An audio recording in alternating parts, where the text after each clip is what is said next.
She sat alone at the saloon table, untouched drink in hand, watching the door, as if the whole world hinged on who walked through it.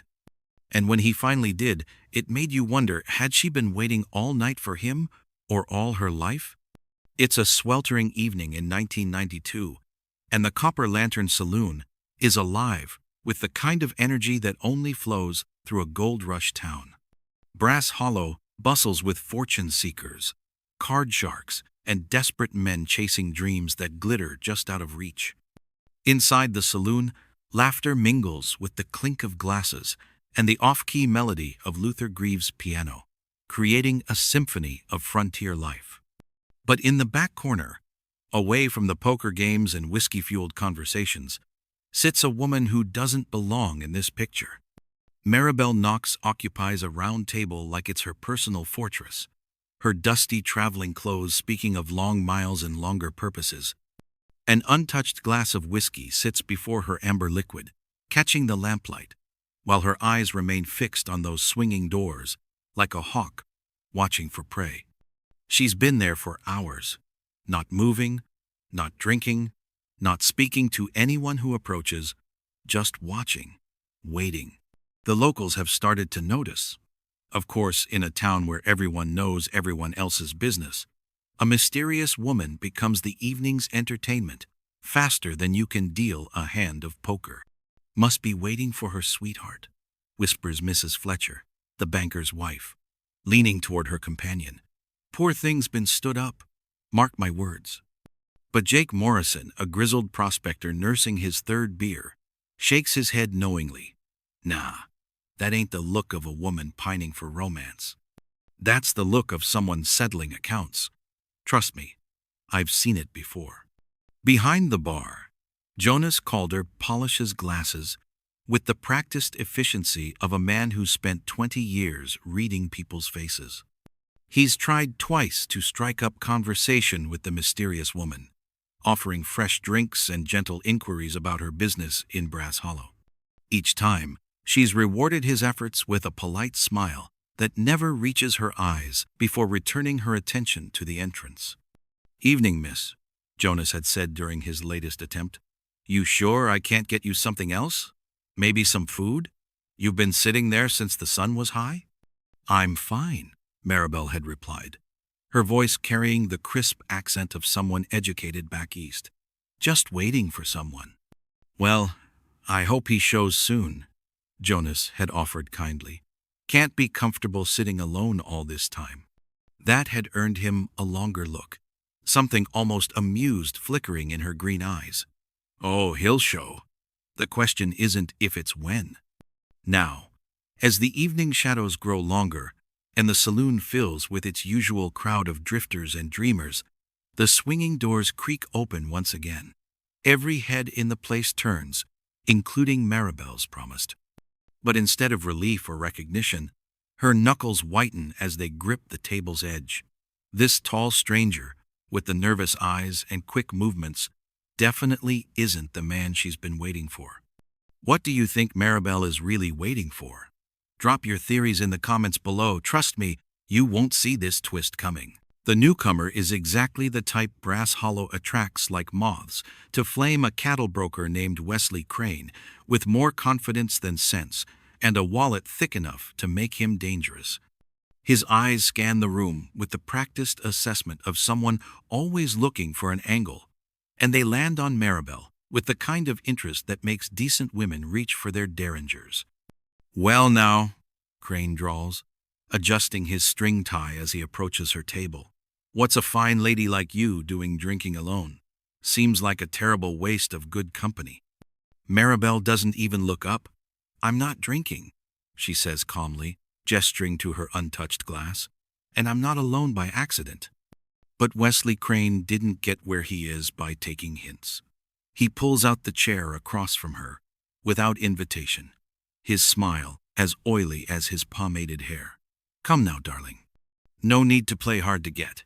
I've got money burning a hole in my pocket, and a powerful thirst for conversation with a beautiful woman." This time Maribel does look up, and there's something in her gaze that should have sent Crane running for the hills. Instead, He leans forward, apparently mistaking her attention for interest. "I'm waiting for someone specific," she says, each word crisp as autumn air. "You're not him." "Maybe not," Crane chuckles, "but I'm here now, and he's not. Sometimes you've got to take what's offered, instead of waiting for what might never come." That's when Jonas Calder decides he's heard enough. The barkeep emerges from behind his counter with the easy confidence of someone who's broken up more fights than he can count. "Mr. Crane," he says pleasantly, but there's steel underneath the courtesy. The lady's made her position clear. Maybe you'd be more comfortable at the bar.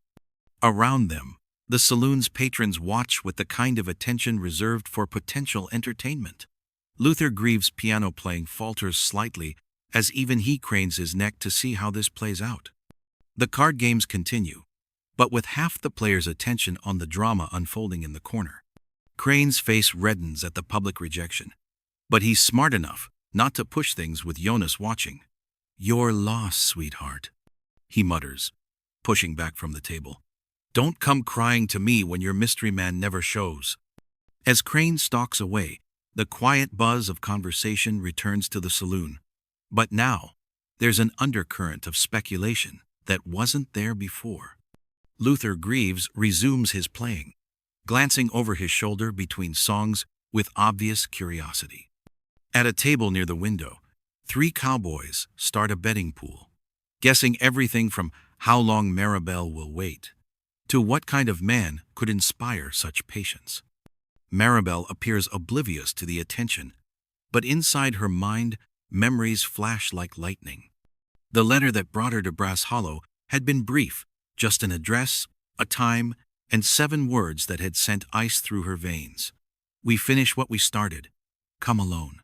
She'd traveled 400 miles based on those words, carrying nothing but determination and the cold weight of unfinished business.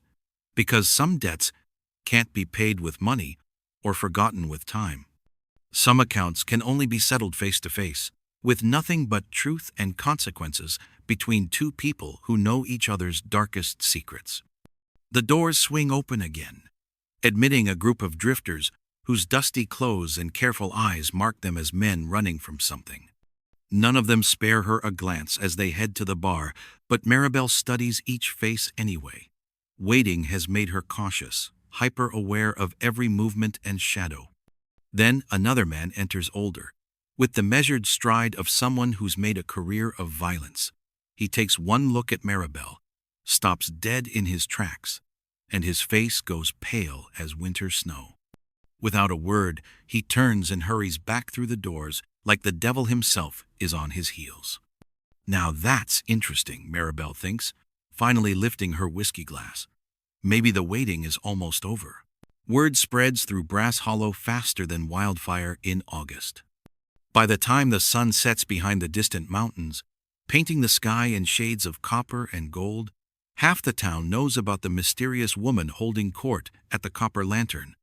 The other half will know by morning. At Hendrick's blacksmith shop, Big Tom Hendricks wipes sweat from his brow and declares with absolute authority, "She's a bounty hunter. Mark my words." Got that look about her, all business and sharp edges, probably tracking some desperado who thinks he can hide in our little town. Meanwhile, at Adelaide's dress shop, the proprietress shakes her head knowingly as she measures ribbon for Mrs. Patterson's new bonnet. "Bounty hunter, my eye. That's a runaway bride if I ever saw one. Look at those fine traveling clothes, the way she carries herself. Some rich man's daughter who got cold feet at the altar and ran west to escape her daddy's plans."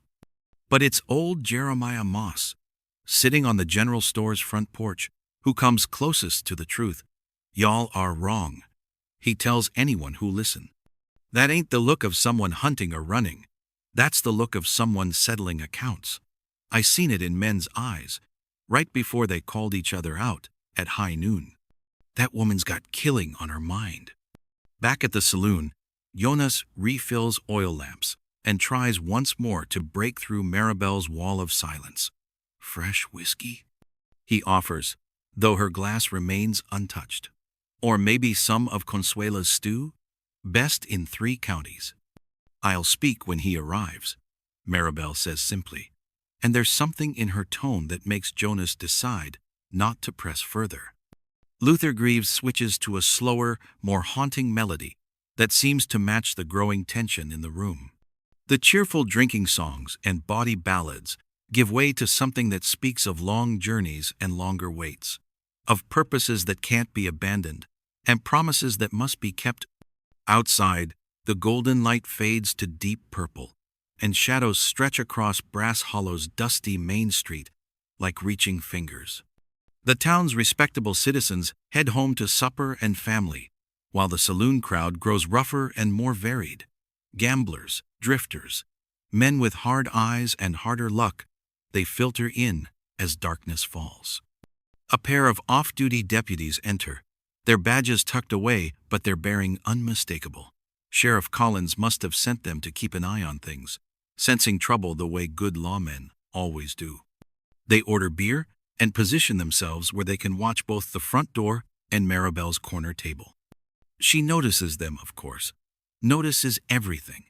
The way conversations quiet when people think she's listening.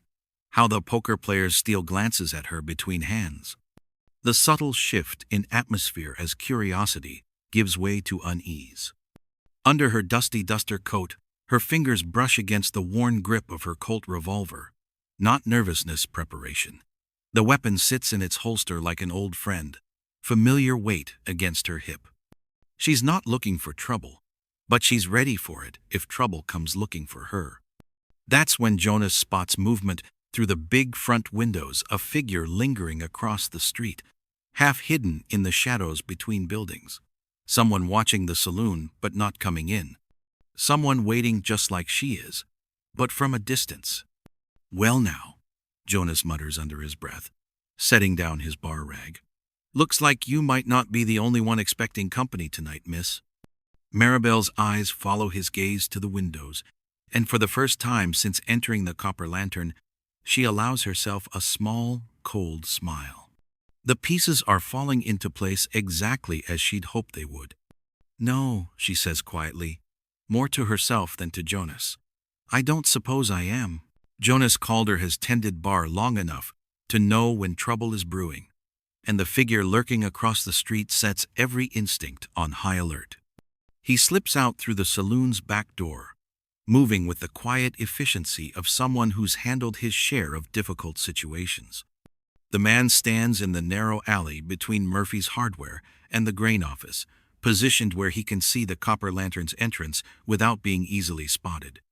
He's wiry as a fence post, with nervous hands and a scar that runs from his left ear to the corner of his mouth, the kind of mark that speaks of violence survived, but not forgotten. Evening, Jonas says casually, emerging from the shadows like he's just stepped out for some fresh air. Beautiful night, isn't it? The stranger startles, then tries to cover his reaction with a grin that doesn't reach his eyes. Sure is. He agrees, tipping a battered hat. Name's Ephraim Voss. Just passing through, taking in the sights of your fine town. Funny, Jonas observes. Most folks taking in the sights prefer to do it from inside establishments, not lurking in alleys. You waiting for someone? Ephraim's hand drifts toward his gun belt before stopping, and Jonas notes the movement with professional interest. Could be.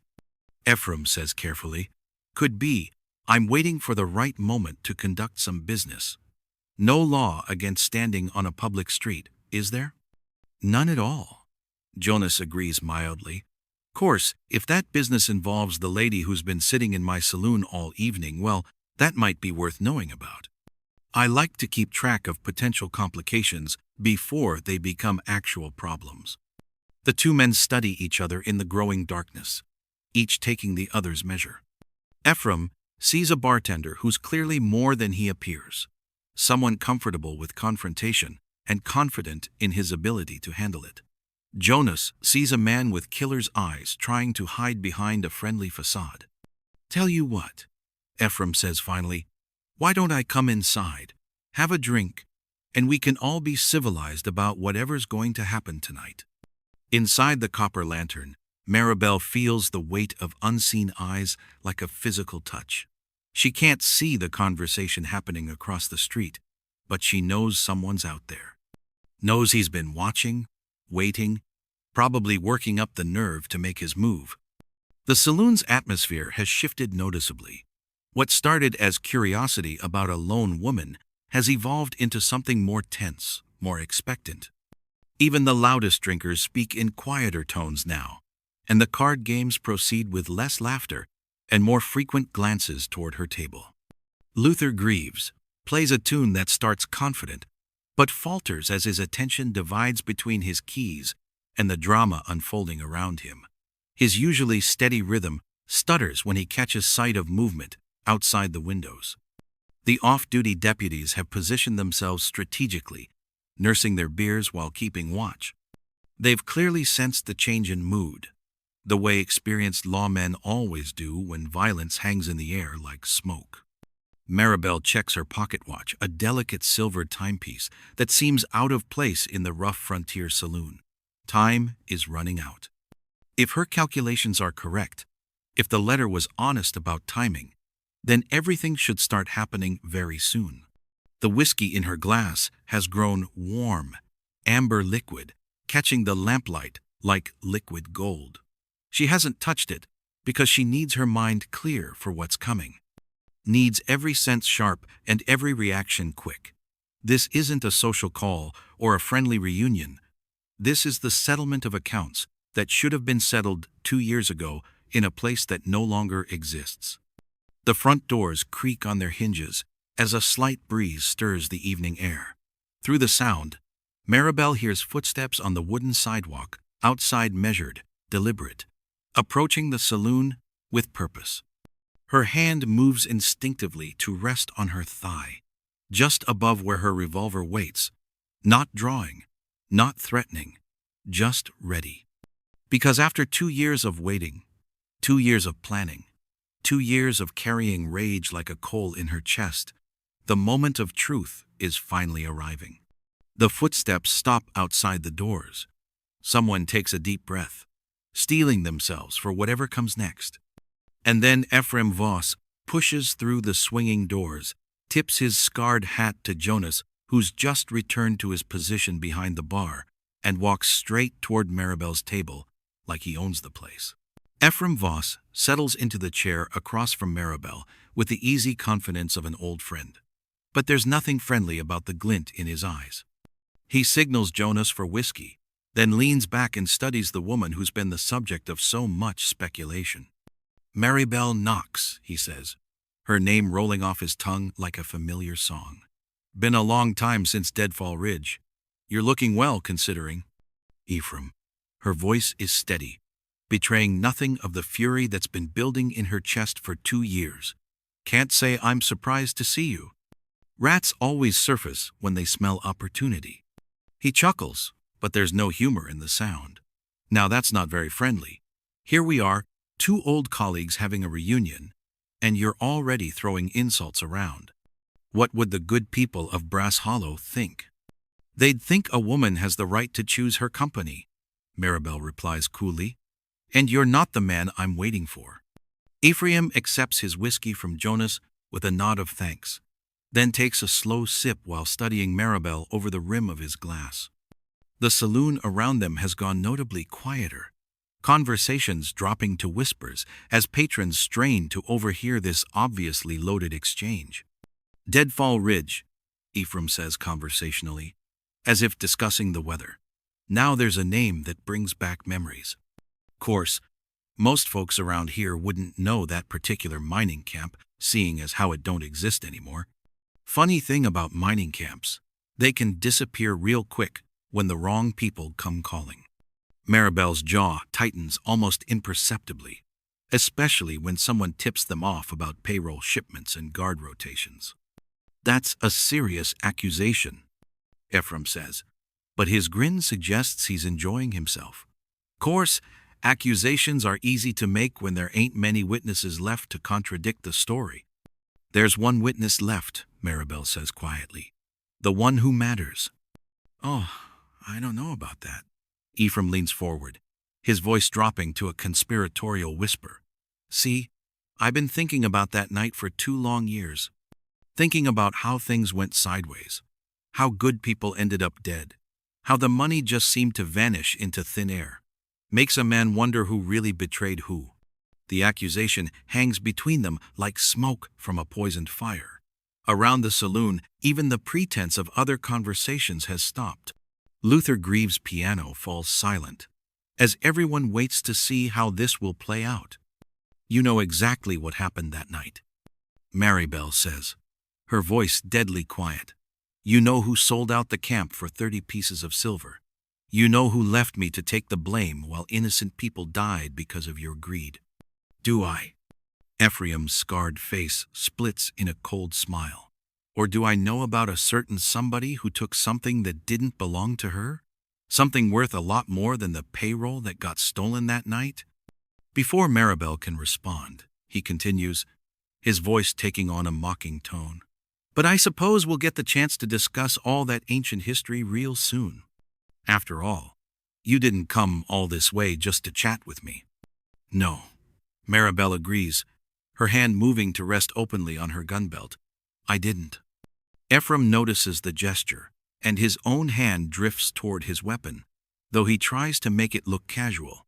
The thing is, darling, you might be waiting for someone who ain't gonna show. Or if he does show, he might not be alone. Might have brought some insurance, if you catch my meaning. Outside, the sound of approaching hoofbeats begins to filter through the evening air. Multiple riders moving at a steady pace toward Brass Hollow. Not the frantic gallop of men in a hurry, but the measured approach of people with a plan. Ephraim's grin widens as he cocks his head to listen. Well now, he says softly. Sounds like the evening's about to get a lot more interesting. He leans in close, his voice barely audible above the approaching horses. He's closer than you think, Maribel. Question is, are you ready for what comes next? The hoofbeats grow louder, echoing off the false-fronted buildings lining Brass Hollow's main street. 4 riders, moving with the kind of precision that speaks of military training or outlaw experience.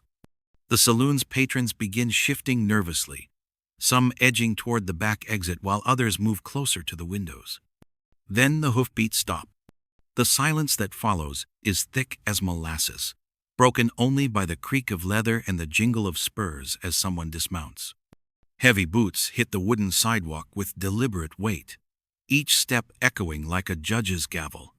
When the saloon doors finally swing open, the room goes dead quiet.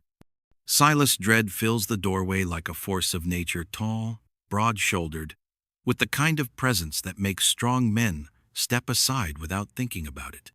His weathered face bears the marks of a hard life lived in hard places, and his eyes hold the cold calculation of someone who's killed when necessary and slept just fine afterward.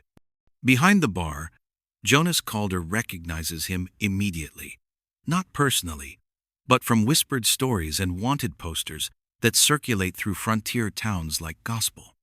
Silas Dread, bank robber, cattle rustler, and killer, who's managed to stay one step ahead of the law for the better part of a decade.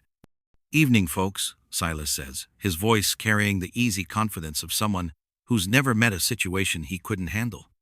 He removes his hat, revealing hair gone prematurely gray, and nods politely to the room, but his eyes never leave Maribel's face. The crowd parts before him like the Red Sea as he crosses the floor, spurs ringing against the worn planks. Some patrons quietly finish their drinks and slip out the back, while others press themselves against the walls to avoid being in the line of fire when things inevitably go bad. Ephraim Voss smirks and slides his chair away from the table, making room like he's been saving the seat for his boss all along. Right on time, he murmurs, but Silas doesn't acknowledge him. Maribel, Silas says simply, settling into the chair Ephraim vacated. He sets his hat on the table next to her untouched whiskey and folds his hands like they're sitting down to discuss the weather. You got my letter. Hard to ignore, she replies, her voice steady despite the rage burning in her chest. especially that charming postscript about finishing what we started. Some conversations can't be had through the mail, Silas observes.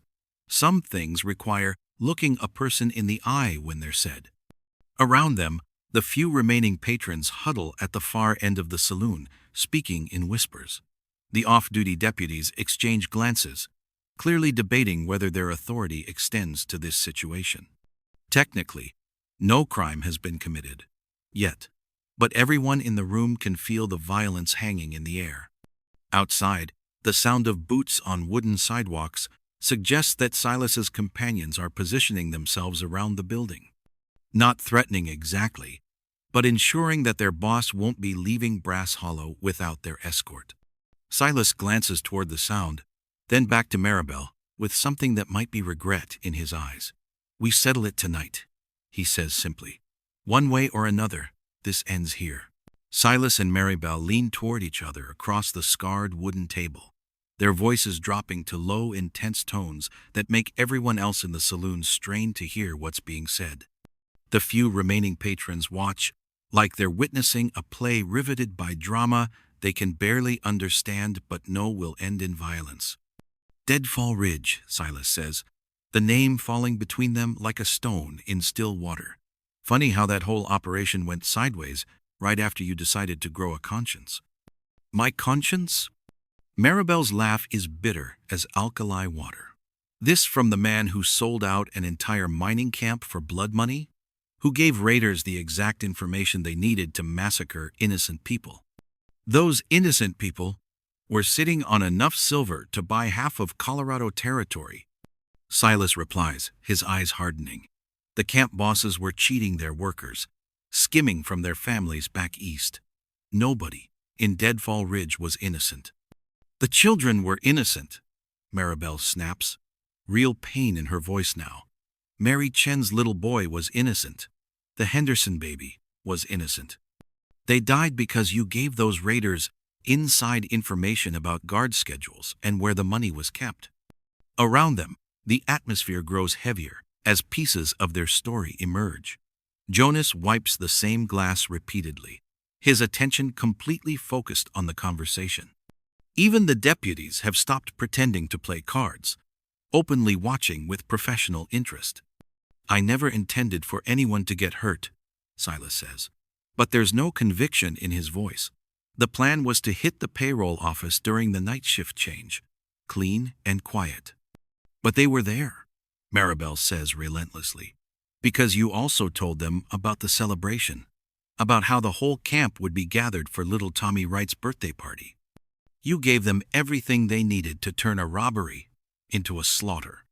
You took something from me that night," Silas says, changing tactics. "Something that belonged to all of us. Where is it, Maribel?" For the first time since he'd entered the saloon, Maribel allows herself a small smile. "You mean the evidence?" "The letters you wrote to Black Pete Morrison, giving him detailed information about guard schedules, the maps showing him exactly where to strike?" Silas goes very still. "Those papers were destroyed." "Were they?" Maribel's smile grows wider, but there's no warmth in it. "See, that's the funny thing about betraying your partners. Sometimes they get suspicious and start keeping insurance policies." Outside, a voice calls out from the street, rough, impatient. "Silas, we ain't got all night. Town's starting to wake up to what's happening." Silas stands slowly, his chair scraping against the floor like nails on a coffin lid. "This doesn't end here. Those papers implicate more than just me. You release them, and a lot of important people are going to be very unhappy with you." "Let them be unhappy," Maribel replies, rising to face him. "I've been unhappy for 2 years. Time to share the feeling around." The 4 riders who accompanied Silas to Brass Hollow are hard-faced veterans of frontier violence, with eyes like winter ice. They've positioned themselves strategically around the copper lantern, blocking the main street and back alley while watching for local law enforcement. Their leader, Bull Mackenzie, calls out from near the hitching post, "Silas, conversation time's over. We got business elsewhere. And this town's got too many curious eyes for my liking. Inside the saloon, Jonas Calder makes a decision that could save lives or get him killed. Moving with deliberate calm, he begins guiding the remaining patrons toward the back exit. Folks, I think it's time you all remembered pressing business elsewhere. Use the rear door, move quiet, and don't look back. Most take his advice gladly, slipping out into the night like ghosts fleeing a haunted house. But the two off-duty deputies remain, positioning themselves near the bar with hands resting on their gun belts. Whatever's about to happen, they're not letting it play out without law enforcement present. Luther Greaves hovers near his piano, torn between fleeing and staying to witness what might be the most dramatic event in Brass Hollow's short history. His hands shake slightly as he considers his options. Maribel remains seated, her posture relaxed but ready. Under the table, her right hand rests on her revolver's grip, while her left holds a folded paper yellowed with age. 2 years she's carried this evidence. 2 years she's planned for this moment. "Walk away, Silas," she says quietly. "Take your men and ride out. This doesn't have to end in blood." "Doesn't it?" Silas's voice carries genuine curiosity. "See, the way I figure it, you've got something that could get a lot of people killed if it falls into the wrong hands. Important people, with long memories and longer reach." He takes a step closer, ignoring the way both deputies tense. "Those papers name names, Maribel. Names of politicians who helped plan the Deadfall Ridge job. Names of territorial officials who were supposed to get their cut of the silver. You think those men are just going to let you walk around with that kind of evidence?" "That's their problem," Maribel replies. "I've been dead for 2 years anyway. Dead to everyone who knew me before Deadfall Ridge. What's the worst they can do? Kill me twice." Ephraim Voss suddenly stands and moves toward the bar, putting distance between himself and what's about to happen. His hand rests casually on his gun butt, ready to pick a side when the shooting starts. "Last chance," Silas says, his voice taking on the flat tone of a man who's made his decision. "Give me those papers, and we can all walk away from this. Keep them, and nobody leaves this saloon alive." Outside, boot leather on wood suggests his men are moving closer to the building, preparing to storm the entrance if their boss gives the signal. Bull Mackenzie's voice carries clearly. "Silas, local law's starting to notice the activity. Sheriff's office is showing lights." The news that Sheriff Collins might be stirring adds urgency to an already explosive situation. Whatever's going to happen needs to happen fast, before the law arrives in force and turns this personal confrontation into a 3-way battle.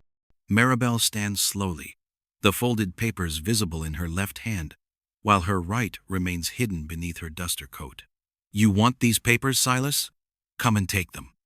The challenge hangs in the air, like smoke from a signal fire, and everyone in the Copper Lantern knows that the next few seconds will determine who lives, who dies, and whether the truth about Deadfall Ridge ever sees the light of day. The silence stretches like a bowstring, pulled to its breaking point. Then Maribel speaks, her voice carrying the weight of 2 years' worth of grief and rage. "You're not walking out of here, Silas. Not until you answer for what happened at Deadfall Ridge." A gunfight erupts, chaos filling the saloon as bullets shatter bottles and mirrors. Silas goes for his weapon, but Maribel is faster. Her first shot sends him diving for cover behind an overturned table. Ephraim draws on the deputies near the bar, but their return fire drives him back, clutching a wounded shoulder. Outside, Silas's men storm toward the entrance, only to be met by Sheriff Collins and his deputies who've been moving into position. Inside the saloon, Maribel moves with deadly precision. She forces Silas back toward the bar, cutting off his escape routes. "You want to know the truth about Deadfall Ridge?" she calls out during a brief lull. "Those papers prove you were working for territorial politicians who wanted to seize the silver claims. You weren't just a thief, Silas. You were an assassin." The revelation hits like a thunderbolt. This isn't just about robbery gone wrong, this is about political conspiracy and mass murder. Her next shot catches Silas in the shoulder, spinning him around and sending his gun flying. He crashes into the bar, clutching his wound while blood seeps between his fingers. "I surrender," Ephraim shouts, throwing down his weapon. Outside, Sheriff Collins's voice carries clearly. "Drop your weapons, you're surrounded." Maribel approaches the wounded outlaw with her gun, trained on his heart. "It's over, Silas. The truth is coming out, every name in those papers, every detail about the conspiracy." Sheriff Collins bursts through the doors with 2 deputies. The fight is over. Ephraim sits wounded against the wall. Silas slumps behind the bar, and Maribel stands holding evidence that will shake the territorial government to its foundations. "Ma'am," Sheriff Collins says carefully, "I'm going to need you to explain what happened here. These papers contain evidence of conspiracy and murder that goes all the way to Governor Brennan's office," Maribel replies, handing over the documents. Jonas emerges from behind his ruined bar. "Ma'am, when you said you were waiting for the right man to walk in, was that him?" He gestures towards Silas. Maribel considers the question, looking at the man who destroyed her life. "He was the wrong man," she says finally, "but he was the right one to finish what I started." Outside, dawn breaks over Brass Hollow. The long night is over, the waiting is finished, and justice has finally arrived with the morning light. If you thought these were crazy, you won't want to miss what happens in this next video.